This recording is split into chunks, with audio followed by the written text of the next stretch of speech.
अस्सलाम वालेकुम। आज का जो हमारा लेक्चर है इसमें हम डेरिवेटिव्स फाइंड करने की एक सेकंड टाइप जो है वो डिस्कस करेंगे which is known as chain rule. और इसी तरह हम पैरामीट्रिक इक्वेशंस के डेरिवेटिव्स को फाइंड करना, उनको सॉल्व करना जो है वो सीखेंगे। जो इससे पहले हम डेरिवेटिव्स कैलकुलेट करते रहे हैं उसमें हमारे पास कोई भी फंक्शन होता था लाइक वाई, और वो डायरेक्टली डिपेंड कर रहा होता था on an independent variable x पे। तो उसका हम डेरिवेटिव जो है वो डायरेक्टली कैलकुलेट कर लेते थे। लेकिन जब हमारे पास कंपोजिट फंक्शंस हों, यानी कि y जो है वो किसी फंक्शन u पे डिपेंड कर रहा हो और u जो है वो खुद किसी थर्ड फंक्शन वेरिएबल x पे डिपेंड कर रहा हो, तो उस केस में हम डेरिवेटिव्स कैसे फाइंड करेंगे उन कंपोजिट फंक्शंस के, वो हम फाइंड करेंगे यूजिंग चेन रूल्स। और आज के लेक्चर में हम चेन रूल को अप्लाई करना इन केस ऑफ डेरिवेटिव्स वो सीखेंगे। तो चेन रूल जो हमारे पास है वो हम यूज़ करते हैं कंपोजिट फंक्शंस के डेरिवेटिव्स कैलकुलेट करने के लिए। कि लेट्स से आपके पास कोई फंक्शन है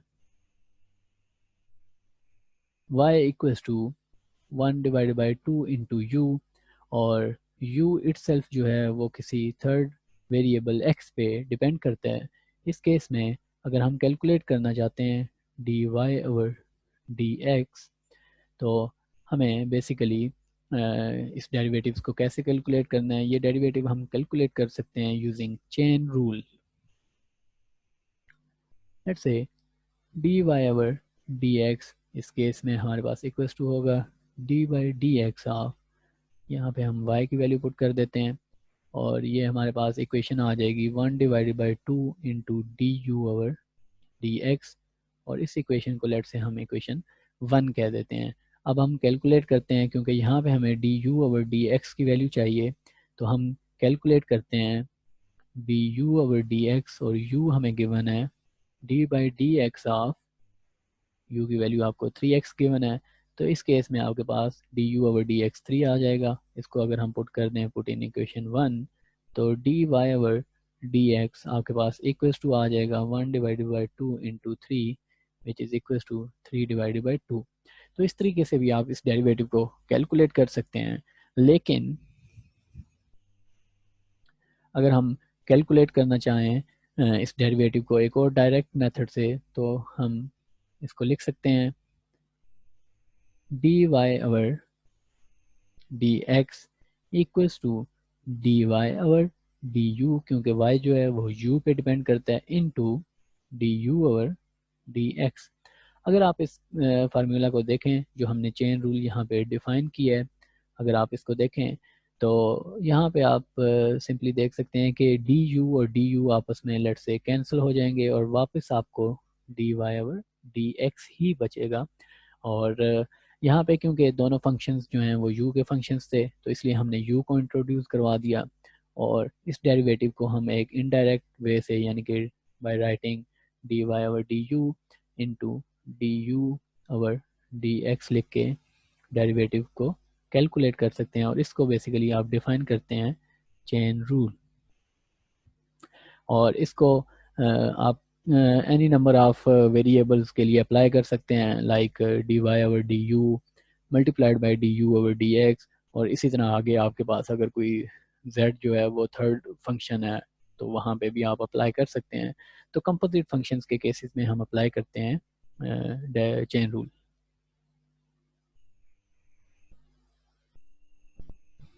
यहाँ पे अगर आप देखें तो इसको हम सेटिस्फाई कर सकते हैं, इस फार्मूला को हम प्रूव कर सकते हैं जो हमने ये फार्मूला इक्वेशन ए में ड्राइव किया है, कि क्या वाकई इसका आंसर 3 डिवाइडेड बाई 2 आएगा या नहीं। तो इस केस में अगर आप देखें तो d y over d u हमारे पास इक्वल्स टू आ जाएगा 1 डिवाइडेड बाई 2, और इसी तरह D u over d x हमारे पास आ जाएगा इक्वल्स टू 3। इन दोनों वैल्यूज़ को अगर आप पुट करें इक्वेशन ए में, तो इक्वेशन ए आपके पास आ जाएगी d y over d x equals to d y over d u की वैल्यू 1 ओवर 2 है, और आपके पास d u over d x की वैल्यू 3 है। तो आपके पास आंसर दोबारा से 3 डिवाइड बाई 2 आ जाएगा। तो चैन रूल यूज़ करके हम आसानी से कम्प्लेक्स कंपोजिट फंक्शंस के डेरिवेटिव्स जो हैं वो फाइंड कर सकते हैं। इसी तरह इसमें एक और जो कैटेगरी है हमारे पास फंक्शंस की और इक्वेशंस की, वो पैरामीट्रिक इक्वेशंस हैं, यानी कि आपके पास कोई दो ऐसी इक्वेशंस हैं जो एक थर्ड वेरिएबल टी पे डिपेंड कर रही हूँ। और कई दफ़ा किसी भी फंक्शन को इस टर्म में लिखना हमारे लिए कन्वीनियंट होता है कि आप x को as a function of t लिख दें, क्योंकि x भी एक independent variable let say time पे डिपेंड कर रहा है और y भी एक इंडिपेंडेंट वेरिएबल टाइम पे डिपेंड कर रहा है आपके पास। और इस केस में x और y को जब आप आपस में प्लॉट करना चाहते हैं और x और y बजाय इसके कि y डिपेंड कर रहा हो x पे, बजाय इसके y और x दोनों जो हैं वो डिपेंड करते हैं एक इंडिपेंडेंट फंक्शन t पे। तो ऐसे केस में हम यूज़ करते हैं पैरामीट्रिक इक्वेशंस, और जो दोनों इक्वेशंस एक थर्ड वेरिएबल t पे डिपेंड करती हैं। इसकी हम एक एग्जांपल कंसिडर करते हैं ताकि इसको समझने में मज़ीद हमें आसानी हो। और वो एग्जांपल ये है कि लेट्स से हमारे पास दो पैरामीट्रिक इक्वेशंस हैं जिसमें x हमें गिवन है equals to cos of t और y हमें गिवन है equals to sine of t। और t का जो इंटरवल है वो है लेस देन और equals to 2 pi and greater than and equals to 0। और यहाँ पे सबसे पहले हम जो काम कर सकते हैं कि कोरेस्पोंडिंग कार्टेशियन इक्वेशन भी हम यहाँ से डिराइव कर सकते हैं। कोरेस्पोंडिंग कार्टेशियन इक्वेशन डिराइव करने के लिए आपने फंक्शन की जो इक्वेशंस हैं उनको सूटेबल फॉर्म में कन्वर्ट करके उनको स्केयर करके ऐड करना होता है, तो उससे आपके पास एक कोरेस्पोंडिंग कार्टेशियन इक्वेशन यानी कि एक्स और वाई की फॉर्म में आपके पास एक इक्वेशन आ जाती है। तो यहाँ पे अगर मैं स्केयर करूँ सबसे पहले इक्वेशंस को और उसके बाद मैं उनको ऐड कर दूँ, तो स्केयर करने से मेरे पास इक्वेशंस बन जाएंगी x square equals to cos square of t, और इसी तरह दूसरी इक्वेशन मेरे पास बन जाएगी y square equal to sine square of t. अब उसके बाद मैं इन दोनों को ऐड करता हूँ। जब आप इक्वेशंस को ऐड करते हैं तो लेफ्ट हैंड साइड्स आपस में ऐड होती हैं और राइट हैंड साइड्स आपस में ऐड होती हैं। तो यहाँ पे बन जाएगा x square plus y square equal to cos square of t plus sine square of t. और cos square t plus sine square t आपके पास 1 के इक्वल आ जाएगा, और ये आपके पास x square plus y square equal to 1 आपके पास ये इक्वेशन बन जाएगी। यानी कि ये आपके पास इक्वेशन ऑफ सर्कल है। अगर आप इसको गौर से देखें तो ये आपके पास इक्वेशन ऑफ सर्कल है, और यहाँ पे जो रेडियस है वो आपके पास 1 के इक्वल है, यानी कि एक यूनिट रेडियस सर्कल है आपके पास। और इसको आप अगर डायरेक्ट इस इक्वेशन को प्लॉट करना चाहें तो ये एक ऐसा सर्कल है जिसका रेडियस 1 के इक्वल है, यानी कि हर एक्सिस पे वो 1 के इक्वल है। और एक्स एक्सिस वाई एक्सिस, और अगर आप इन सारे पॉइंट्स को मैच करें तो ये आपके पास एक यूनिट रेडियस सर्कल बन जाएगा। लेकिन अगर हम इन इक्वेशंस को यूज़ करते हुए इस सर्कल को पैरामीट्रिक इक्वेशंस को यूज़ करते हुए इस सर्कल को प्लॉट करने की कोशिश करें तो इस सर्कल को हम ऐसे प्लॉट कर सकते हैं। सबसे पहले हमें एक डाटा टेबल जो है वो ड्रॉ करना पड़ेगा टी, और उसके बाद एक्स की वैल्यू, एक्स आपके पास कॉज ऑफ टी के इक्वल है, और उसके बाद वाई की value which is equals to sine of t. और फिर उसके बाद जो हमें टी का इंटरवल गिवन था वो इंटरवल हमें गिवन था less than 2 pi and greater than equals to 0। तो 0 पे, उसके बाद 30 डिग्रीज पे, 60 डिग्रीज पे, 90 डिग्रीज पे, और इसी तरह आप 360 डिग्रीज यानी कि 2 पाई पे 360 डिग्री के इक्वल होता है वहाँ तक ये सारी वैल्यूज़ जो हैं वो कैलकुलेट करते जाएंगे। टी इक्वल टू 0 पे आपके पास ये वैल्यू 1 के इक्वल आ जाएगी और ये 0 के इक्वल, और इसी तरह ये वैल्यू आपके पास 0.86 और ये 1 divide by 2 which is equal to 0.5, और फिर ये 0.5 के इक्वल आ जाएगी और ये 0.86 के, और cos t यानी कि cos 90 डिग्री आपके पास 0 के इक्वल होता है और sin 90 आपके पास 1 के इक्वल होता है। इसी तरह आप ये सारी वैल्यूज़ जो हैं वो राइट डाउन करते जाएंगे। अब लेट से हम इस डाटा को यूज़ करते हुए पैरामीट्रिक इक्वेशंस के डाटा को यूज़ करते हुए हम इन इक्वेशंस को प्लॉट करना चाहते हैं, और इस केस में हमारे पास ये एक्स एक्सिस है और ये वाई एक्सिस है। यहाँ पे हम टाइम एक्सिस शो नहीं कर रहे, और ये आपके पास ज़ीरो वैल्यू है जहाँ पे x इक्वल्स टू ज़ीरो है, और उसके बाद ये आपके पास एक ऐसा पॉइंट है जहाँ पे x इक्वल्स टू वन, और ये एक ऐसा पॉइंट है जहाँ पे x equals to minus one, और इसी तरह ये आपके पास y इक्वल्स टू वन, फिर ये point y equals to zero, और ये पॉइंट आपके पास y equals to minus one, और इस एक्सिस पे आपके पास x है। और अब उसके बाद अगर आप इस पॉइंट को, सबसे फर्स्ट पॉइंट को ड्रा करना चाहें, तो t हम ले रहे हैं कि t बेसिकली आप अराउंड द रेडियस कंसिडर कर सकते हैं, जो इस डायरेक्शन में आपके पास इंक्रीज करना स्टार्ट करेगा। ये आपके पास लाइन आप t इक्वल्स टू ज़ीरो इस लाइन को कंसिडर कर सकते हैं। यहाँ पे t इक्वल्स टू जब ज़ीरो है तो उस टाइम x की वैल्यू वन है, और y की वैल्यू उस टाइम पे ज़ीरो है, तो आपके पास ये पॉइंट बन जाएगा।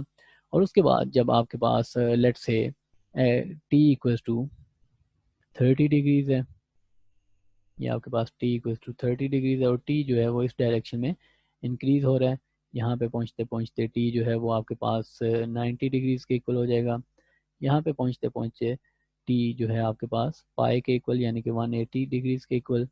यहाँ पे जब ये लाइन आपके पास पहुँचेगी, और ये आपके पास बन जाएगा 3 पाई/2 या 270 डिग्रीज के इक्वल। और यहाँ पे जब वापस ये लाइन यहाँ से घूमती घूमती आपके पास पहुँचेगी, तो इस केस में ये आपके पास t इक्वल्स टू, ये पॉइंट बन जाएगा 2 पाई के इक्वल। ओके, तो अगर हम इस पॉइंट को आप कंसिडर करें 30 डिग्रीज के पॉइंट को, तो ये एक ऐसा पॉइंट है जिसपे x की वैल्यू 0.86 है, और y की वैल्यू आपके पास 1/2 है। लेट्स से आपके पास ये 1/2 है y यहाँ पे, और यहाँ पे y आपके पास 0.86 के इक्वल है। तो ये आपके पास ये पॉइंट बनेगा, यानी कि 30 डिग्रीज वाली लाइन पे पॉइंट बनेगा, और उसके बाद ये आपके पास इस तरह से पॉइंट्स बनते जाएंगे, और ये आपके पास एक यूनिट सर्कल बनता जाएगा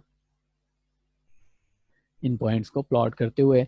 और बेसिकली पैरामीट्रिक इक्वेशंस को प्लॉट करना आसान इस केस में रहता है कि आप सबसे पहले पैरामीट्रिक इक्वेशंस की जो कोरस्पॉन्डिंग कार्टेशियन इक्वेशन है वो अगर आप डिराइव कर लें, और फिर सिंपली आप उसको प्लॉट कर दें, यानी कि इस केस में वो इक्वेशन ऑफ सर्कल थी तो उसको आप सिंपली प्लॉट कर सकते हैं डायरेक्टली।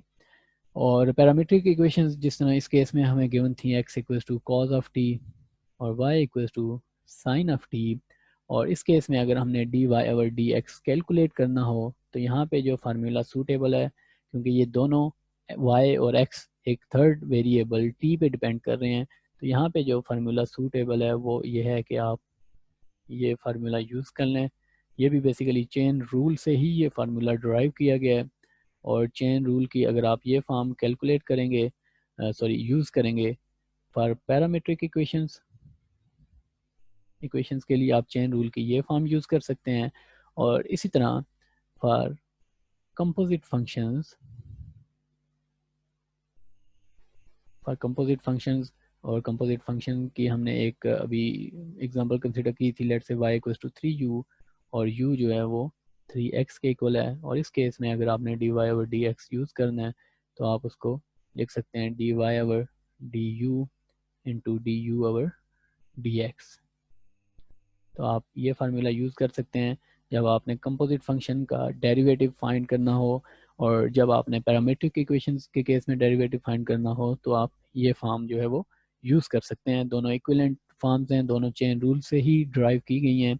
अगर इसको मैं री राइट करूँ in the form of chain rule, तो ये मेरे पास बन जाएगी dy over dt divided by dx over dt, और dy ओवर dt ये मल्टीप्लाई में जब चेंज होगा डिवीजन का साइन, तो ये बन जाएगा dt ओवर dx। और ये अब आपको सिंपली नज़र आ रहा होगा कि ये आपके पास एक चेन रूल लाइक क्वांटिटी है, u की जगह यहाँ पे t आ रहा है। ओके, अब हमने सॉल्व करनी है एक्सरसाइज नंबर 3.5, जिसमें हम यूज़ करेंगे चेन रूल को डेरिवेटिव फाइंड करने के लिए फॉर कंपोजिट फंक्शंस, और उसके बाद पैरामीट्रिक इक्वेशंस के डेरिवेटिव्स कैलकुलेट करने के लिए। और एक्सरसाइज 3.5 के जो क्वेश्चंस हमने सॉल्व करने हैं वो क्वेश्चन नंबर 1 to 8, और उसके बाद question number 67 to question number 70। और यहाँ पे सबसे पहले हम कंसिडर करते हैं क्वेश्चन नंबर 7। क्वेश्चन नंबर 7 में हमें गिवन है y इक्वल्स टू 10u और u हमें गिवन है 10x माइनस 5। और इस केस में हमने फाइंड करना है derivative of y with respect to x। Okay, तो यहाँ पे हम यूज़ करते हैं simply chain rule. Chain rule के according dy over dx equals to होगा dy over du into du over dx। इसको लेट से हम इक्वेशन नंबर 1 कह देते हैं। अब हम कैलकुलेट कर लेते हैं dy ओवर du और ये हमारे पास आ जाएगा इंटू 10u इक्वल्स टू 10 का डेरिवेटिव आपके पास सेकेंड स्क्वायर के इक्वल होता है और ये आपके पास आ जाएगा du over du equals to second square u के इक्वल आ जाएगा। और u की वैल्यू हमें गिवन है 10x माइनस 5, तो u की वैल्यू हम यहाँ पे पुट कर देते हैं तो ये बन जाएगा 10x minus 5। Okay, dy over du हमने कैलकुलेट कर लिया। अब उसके बाद हम कैलकुलेट करते हैं du ओवर dx और u की वैल्यू यहाँ पे पुट कर दें 10x माइनस 5 और ये डेरिवेटिव आपके पास आ जाएगा इक्वल्स टू 10। ये दोनों वैल्यूज़ जो हमने डेरिवेटिव्स की कैलकुलेट की हैं, अगर हम इनको पुट कर दें इन इक्वेशन 1, तो इक्वेशन 1 में जब हम पुट करेंगे तो dy ओवर dx हमारे पास इक्वल्स टू आ जाएगा 10 into second square 10x minus 5। Okay, तो ये चेन रूल की हमारे पास एक एग्जांपल थी कि कैसे हम चेन रूल डेरिवेटिव्स को कैलकुलेट करने के लिए अप्लाई कर सकते हैं। और उसके बाद अब हम क्वेश्चन नंबर 69 सॉल्व करते हैं। क्वेश्चन नंबर 69 में हमें गिवन है parametric equations, given parametric equations. और यहाँ पे जो पैरामीट्रिक इक्वेशंस हैं उनका हमने उनके लिए फाइंड करनी है कोरेस्पॉन्डिंग कार्टेशियन इक्वेशन और उसके बाद उस इक्वेशन को हमने प्लॉट भी करना है। तो जो इक्वेशंस हैं वो हैं x equals to 4 into cos of t और इसी तरह y equals to 2 into sine of t।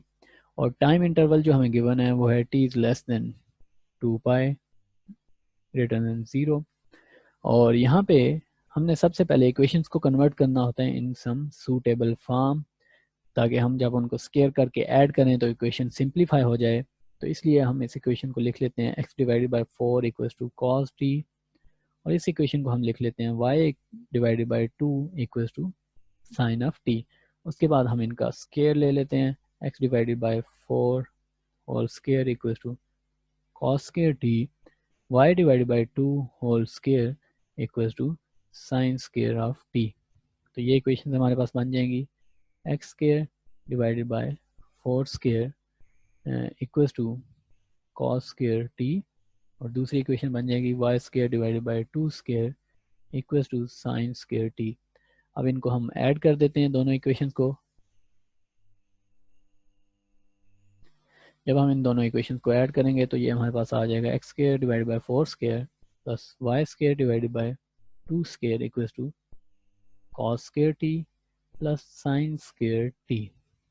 Okay, ये हमारे पास इक्वल्स टू 1 है अकॉर्डिंग टू द फार्मूला। तो ये हमारे पास इक्वेशन बन जाएगी x square divided by 4 square plus y square divided by 2 square equals to 1।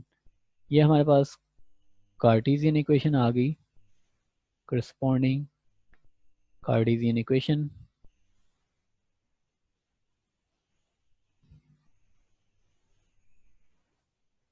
अच्छा, अब अगर आप इस इक्वेशन को गौर से देखें तो ये बेसिकली आपके पास है इक्वेशन ऑफ एलिप्स और यहाँ पे 4 जो है वो आपके पास इक्वेशन ऑफ एलिप्स बेसिकली आपके पास x square plus a square divide by a square plus y square divide by b square equals to 1 है होती है। और यहाँ पे आपके पास a जो है वो 4 के इक्वल आ रहा है और b जो है वो आपके पास 2 के इक्वल आ रहा है। a आपके पास सेमी मेजर एक्सिस होता है और b आपके पास सेमी माइनर एक्सिस होते हैं। और इनके लिए कंडीशन हमारे पास ये थी कि अगर a ग्रेटर देन b हो तो सेमी मेजर एक्सिस आपके पास a होगा और वो हॉरिजेंटल होगा। तो इक्वेशन ऑफ एलिप्स, अगर हम इस इक्वेशन को प्लॉट करें तो जो आपके पास सेमी मेजर एक्सिस यानी कि a है, 0 से लेके, ये लेट से आपके पास x एक्सिस और ये y एक्सिस है, तो 0 से लेके ये लेंथ आपके पास 4 है। इन पॉइंट्स पे बेसिकली एलिप्स जो है वो एक्स एक्सिस को कट करेगी। और इसी तरह बी आपके पास 2 के इक्वल है, तो यहाँ पे सेमी माइनर एक्सिस की लेंथ आपके पास 2 के इक्वल है। इन पॉइंट्स पे एलिप्स कट करेगी वर्टिकल एक्सिस को। तो इस केस में अगर आप देखें तो ये इक्वेशन हमारे पास कुछ इस किस्म की एलिप्स की बन रही है जो प्लॉट है। आपने इनको फ्री हैंड से मैच करना होता है। तो ये हमारे पास एलिप्स बन गई और इस एलिप्स की इक्वेशन है basically x square divided by 4 square plus y square divided by 2 square equals to 1। Okay, तो इस तरह से हम पैरामीट्रिक इक्वेशंस को सॉल्व कर सकते हैं। और आज के लेक्चर में हमने सेकंड कैटेगरी ऑफ डेरिवेटिव्स जो है वो स्टडी की है, यानी कि जब फंक्शंस जो हैं वो डायरेक्टली डिपेंड ना कर रहे हों इंडिपेंडेंट वेरिएबल्स पे, तो उस केस में हम डेरिवेटिव्स फाइंड कर सकते हैं यूजिंग चेन रूल और यूजिंग पैरामीट्रिक इक्वेशंस। वो हम डेरिवेटिव्स कैलकुलेट कर सकते हैं। नेक्स्ट लेक्चर में हम थर्ड कैटेगरी ऑफ डेरिवेटिव्स जो है वो स्टडी करेंगे, जिसको हम इम्प्लिसिट डिफरेंशिएशन कहते हैं। और वहाँ पे उन फंक्शंस को हम किस तरह से डिफरेंशिएट कर सकते हैं वो हम सीखेंगे।